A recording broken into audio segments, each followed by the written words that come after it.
Atap Masjid Babur Rahman yang berada di Desa Nancala, Kecamatan Tepah Barat, Kabupaten Simelu mengalami kebocoran sejak beberapa tahun terakhir. Hal ini mengakibatkan bagian dalam masjid tergenang air saat terjadi hujan sehingga mengganggu warga saat beribadah.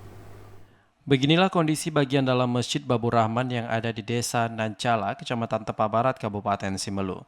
Sudah hampir 2 tahun atap masjid mengalami kebocoran dan memerlukan penanganan serius agar air hujan tidak menggenangi bagian dalam masjid.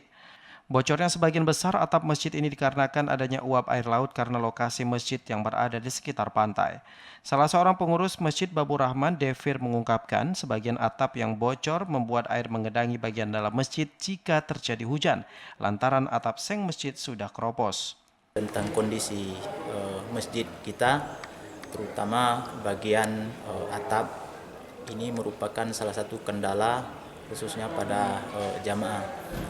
Pada saat ini kondisi atap sangat memprihatinkan, namun kami berupaya untuk membuat senyaman mungkin para jamaah, sebab ketika hujan turun maka otomatis kebocoran di mana-mana dari seluruh atap, terutama sebelah dari pinggir laut. Kami mengharapkan ini sebentar lagi kita menghadapi bulan suci Ramadan, maka kami mengharapkan uluran tangan untuk bantuan.